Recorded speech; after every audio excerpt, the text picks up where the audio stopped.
I'm Joey from Many Hands Peace Farm. Wanted to send some warm winter tidings y'all's way. It's a balmy 48 degrees here in Highlands, North Carolina, but it is in fact still winter and everything is brown. And so what I want to talk about today is some of the struggles you might have when keeping a chicken flock in the winter. Is you may experience lower egg numbers, and B, you may want to provide them with greens, but there aren't too many about at this time of year. And Punxsutawney Phil has predicted more winter. So in these cold times, there are a couple common weeds that we can look for this time of year that the chickens love, and they're also edible to humans, so that's a plus. All right, so the first wild green we'll be talking about today is purple dead nettle. It usually gets a lot more purple in the springtime. The name dead nettle refers to the fact that it doesn't have hairs like a live nettle that would be irritating. And these greens are edible to humans and chickens alike. It's often confused with henbit, which would have more kidney-shaped leaves. I would describe these as more triangular.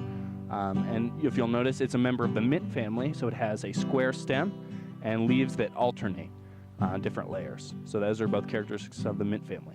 So this is purple dead nettle, and a wonderful weed that grows in our greenhouse abundantly and on this hillside right here with the raspberries.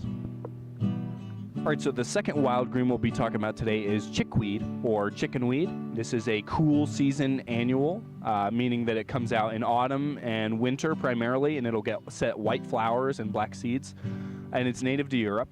And you'll notice that it forms in these large mats or carpets, which is pretty cool, especially when it's found on hillsides, like in this raspberry patch right here, as it prevents soil erosion.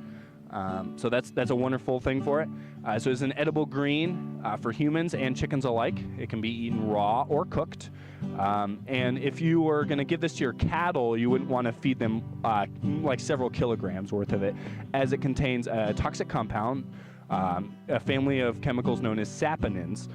So you can eat this freely, but if you're eating like large amounts of it, it may have health side effects. But saponins are interesting. They're found in detergents or fire extinguishers as they create foam. And ethnobotanically, they have an interesting application. Historically, various indigenous groups in the world have used them, saponin-containing plants such as soap root or yucca species, make a little frothy mixture and apply it to streams as a way to kill large numbers of fish in a short amount of time. Even though it likely has other environmental impacts, it's interesting nonetheless. And a wonderful weed that can be found here in the dead of winter and a way for chickens to get their greens. And the best part is watching them dig in, definitely. Woohoo!